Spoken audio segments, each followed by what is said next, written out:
I walked into that restaurant believing I was loved, believing the smiles were real, believing the night was meant to celebrate my existence. Balloons floated near the ceiling, candles flickered across long tables, and over 100 relatives stood waiting as if this moment mattered. I didn't know I was stepping into a performance where I was the only one without a script. That night wasn't about cake or laughter or family togetherness. It was about control, appearances, and a carefully planned humiliation disguised as a birthday surprise. My name is Tina, and until that birthday, I still believed family loyalty meant something permanent. I wasn't naive. I knew my parents were strict, emotionally distant, and obsessed with reputation, but I thought blood still counted for something. Growing up, I learned early that affection came with conditions. Love was offered when I complied and withdrawn when I questioned anything. Still, I tried. I always tried. I was the middle child, which meant I was invisible when things were good and blamed when things went wrong. My older brother was the golden example, the one who followed every rule and echoed every opinion. My younger sister was protected, indulged, and excused. I was expected to be grateful just for being tolerated. Birthdays were never extravagant, but they were acknowledged. A small cake, a few relatives, polite smiles. Nothing dramatic. That's why the invitation felt strange. 2 weeks before my birthday, my mother called me, her voice unusually warm. She said they wanted to do something special this year. She told me to dress nicely and clear my evening. When I asked what the plan was, she laughed and said surprises were better when you didn't ask questions. That alone should have warned me. My parents hated surprises, unless they were the ones controlling them. In the days leading up to it, relatives began messaging me. Cousins I hadn't spoken to in years asked if I was excited for the big night. An aunt hinted that she hoped I'd finally come to my senses. When I asked what she meant, she changed the subject. I told myself I was reading too much into things. I wanted to believe this was an olive branch, a rare effort from my parents to show pride in me. The truth was, my relationship with them had been deteriorating for years. I moved out early, paid my own way through school, and built a career they didn't approve of. They wanted obedience, not independence. Every disagreement ended the same way, with them reminding me how much they'd sacrificed and how easily I could be cut off if I kept disappointing them. Still, I never imagined they'd actually do it. Not publicly. Not on my birthday. The restaurant they chose was upscale and massive, the kind reserved for weddings and milestone anniversaries. When I pulled into the parking lot, my stomach tightened. I saw cars belonging to relatives from out of town. People who wouldn't drive hours just to eat cake. I stood there for a moment, staring at the entrance, telling myself not to panic. Maybe they were combining events. Maybe I was overthinking. Inside, the host smiled and led me to a private hall. As the doors opened, everyone turned toward me at once. 100 faces. Some smiling too hard. Some avoiding eye contact. My parents stood at the front like hosts at a corporate event. My mother hugged me stiffly. My father kissed my cheek for the cameras I hadn't noticed yet. Someone clapped. Others followed. "Happy birthday," my mother said loudly, her voice carrying across the room. I thanked everyone, confused but touched. Part of me softened. Maybe this was real. Maybe they were proud after all. I didn't notice how no one asked how I was doing. No one mentioned my achievements. No one spoke to me like an individual. I was a prop in a room full of spectators. As we sat down, my father stood and tapped his glass. The sound cut through the chatter instantly. He smiled the way he always did before delivering criticism disguised as wisdom. He said they'd gathered everyone not just to celebrate me, but to address something important as a family. My heart skipped. I told myself it was a speech. A lesson. A lecture, maybe. Nothing worse. I was wrong. Plates were placed in front of us, but no one touched their food. The room felt staged, like the pause before a verdict. I glanced around, searching for reassurance, but every face avoided mine. Even my siblings stared down at their plates. That silence told me more than words ever could. Whatever was coming, they already knew. My father cleared his throat again and smiled, the practiced kind meant to look generous. He began talking about family values, respect, and gratitude. He spoke slowly, deliberately, as if each sentence had been rehearsed. He praised unity while standing at a podium that separated him from me. He talked about sacrifices parents make and how some children forget where they come from once they think they've outgrown their roots. I felt heat crawl up my neck. Then my mother joined him, nodding solemnly. She spoke about disappointment, hers, specifically. She said she had tried to guide me, to correct my choices, but that I had chosen stubbornness instead. She mentioned my career without naming it, calling it a path that embarrassed the family. She spoke about my independence like it was a betrayal. Each word landed heavier than the last. People shifted in their chairs. A few nodded along. Others looked uneasy. No one interrupted. No one asked me to speak. I sat frozen, my hands clenched beneath the tablecloth. I wanted to believe this was still some kind of twisted lecture, something that would end with a forced hug and an awkward cake cutting. But the air had changed. This wasn't discipline. This was execution. My father raised his glass again. After long consideration, he said, we've decided that continuing to support Tina, emotionally or otherwise, would be dishonest. To ourselves and to the family. Support. The word echoed in my head. I hadn't taken a cent from them in years. I hadn't lived under their roof since I was 19. But facts didn't matter here. Control did.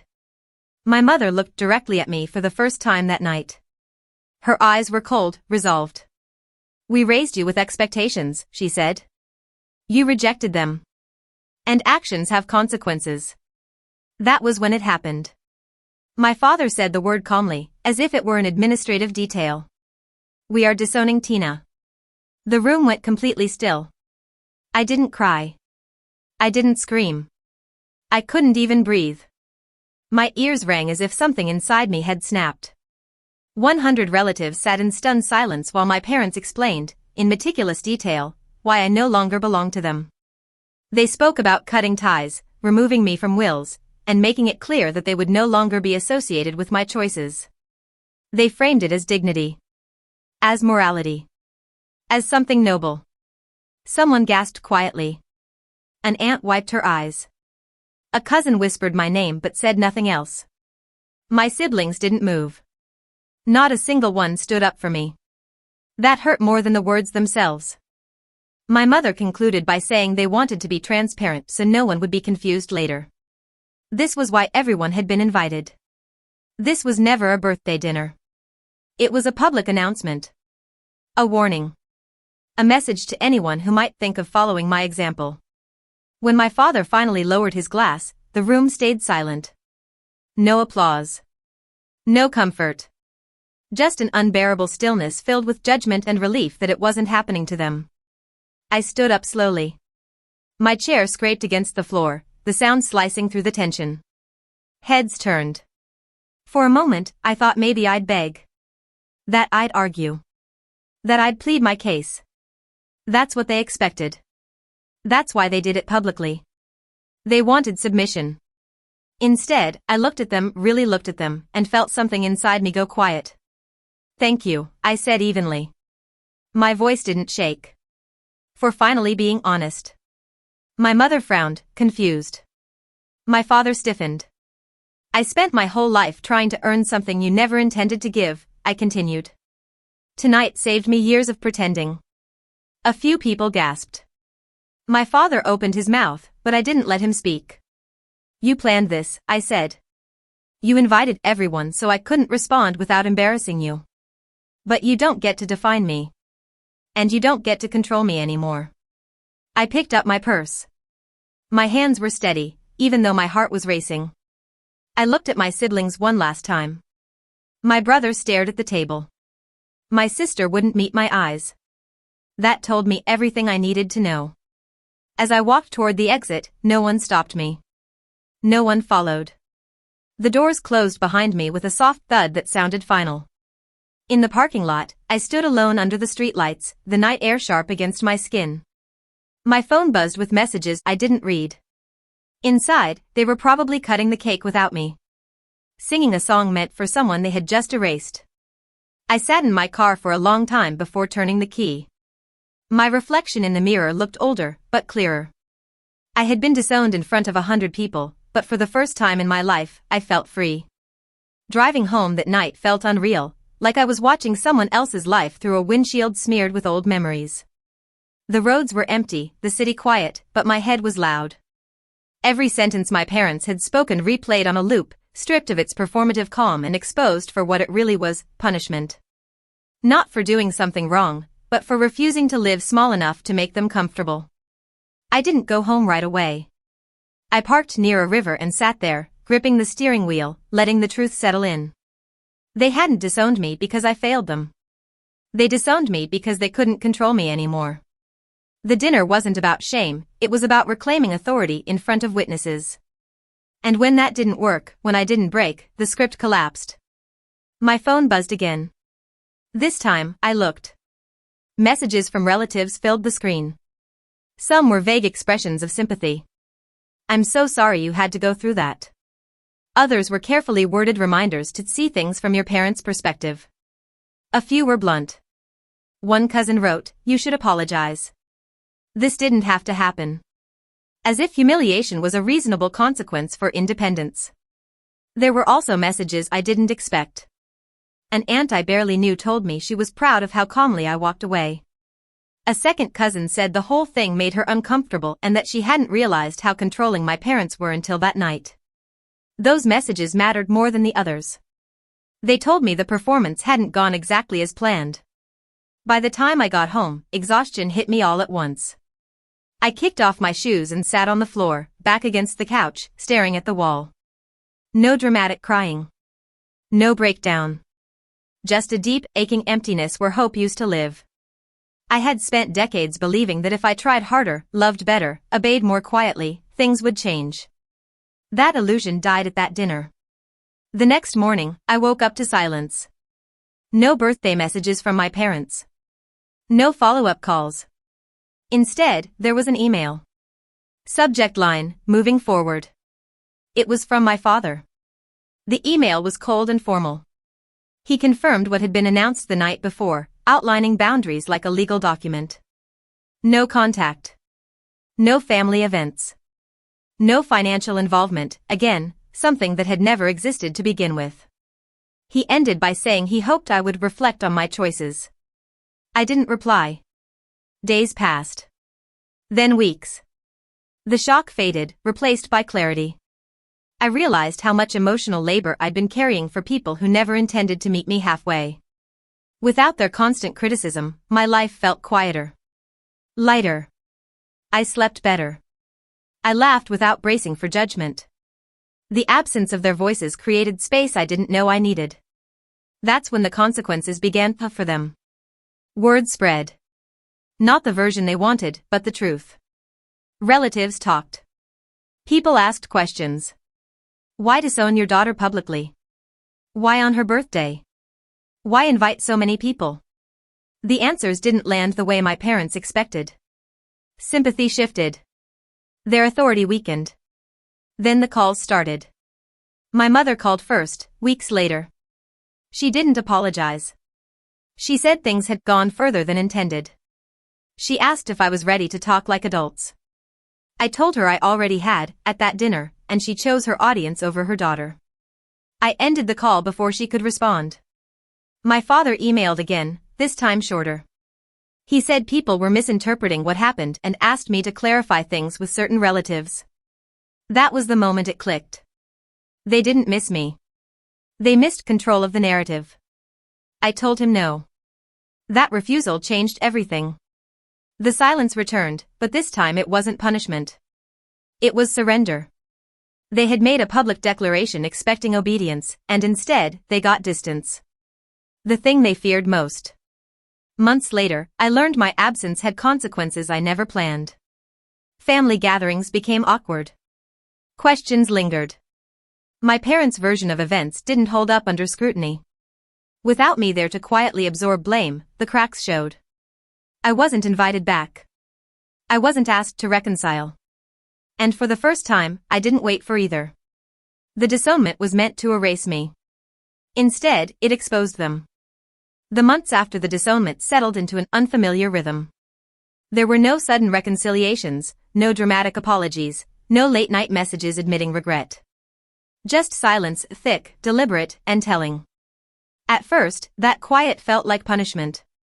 Years of conditioning had taught me that silence from my parents meant I had done something unforgivable. But as time passed, I realized this silence was different. It wasn't meant to correct me. It was meant to protect them. Without me present, their version of family harmony began to unravel.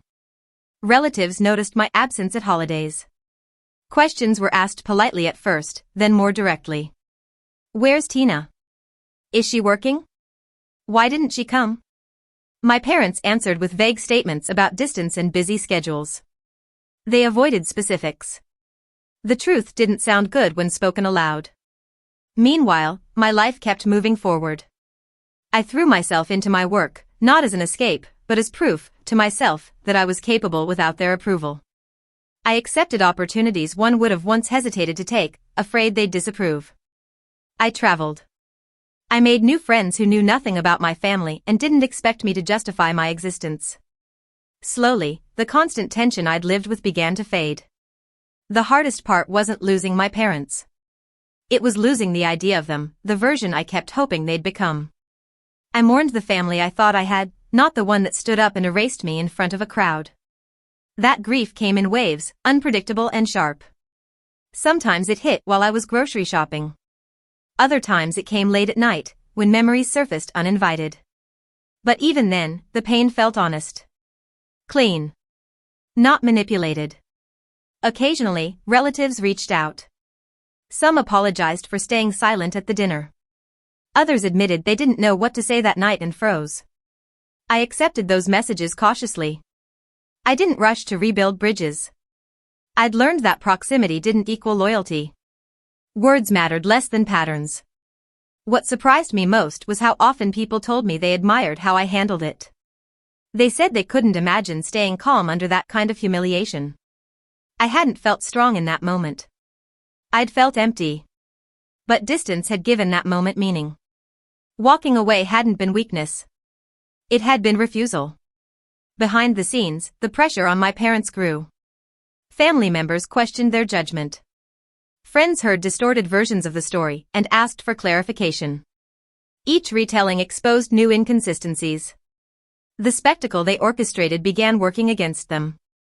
Control thrives in private. They had dragged it into the open. Then came the indirect attempts. A cousin hinted that my parents were open to talking if I was willing to acknowledge my role. An uncle suggested that time heals all wounds and that I should be the bigger person. I declined every invitation framed around my submission. Healing didn't require self-erasure. The silence between us stretched longer. Birthdays passed. Holidays came and went. I built traditions that didn't include people who saw love as leverage. The absence stopped feeling loud. It became neutral. Peaceful, even. One evening, nearly a year later, I realized I hadn't thought about that dinner in days. Not with anger. Not with sadness. Just as something that happened. Something that ended a chapter one had outgrown. That realization startled me more than the disownment itself. They had expected me to crumble. To return quietly. To apologize for surviving without them.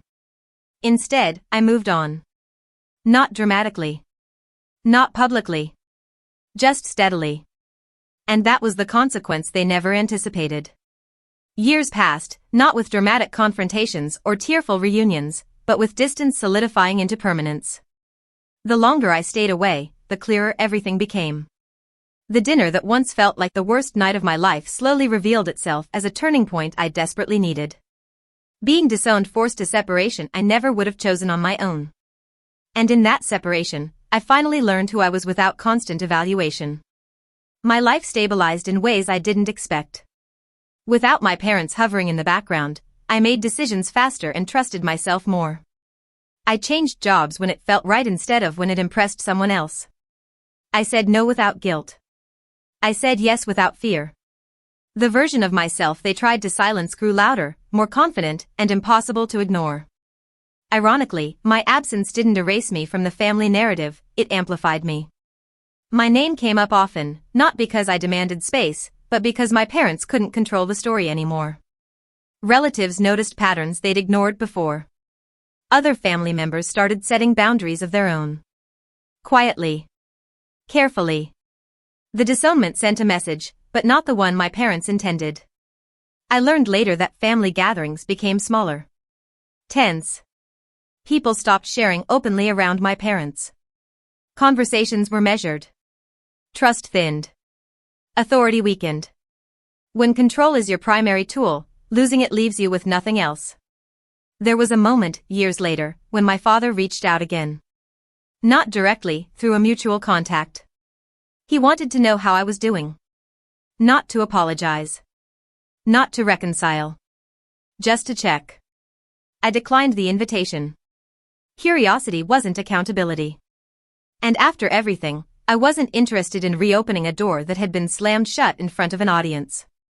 What surprised me most wasn't their eventual regret, it was how little it mattered by then. I had already grieved them. Already rebuilt. Already healed in ways their acknowledgement couldn't improve or undo. Closure didn't come from them. It came from consistency in my own life. I stopped defining myself by what I lost and started honoring what I gained. Peace. Autonomy. Relationships built on respect instead of obligation. I learned that family isn't proven by shared blood or public declarations, but by private choices made when no one is watching. That birthday dinner was meant to strip me of belonging. Instead, it clarified it. It showed me exactly where I didn't belong, and where I never needed to return. They disowned me to feel powerful. I walked away and became powerful. And that's the part of the story they can never rewrite. That night was supposed to end me, to shrink me into silence and regret. Instead, it marked the moment I stopped asking for permission to exist. Being disowned didn't take my family away, it revealed the truth about it. I lost conditional love and gained something far more valuable, freedom. If you've ever been humiliated, controlled, or discarded by people who claim to love you, know this: walking away isn't losing. Sometimes, it's the only way to finally win.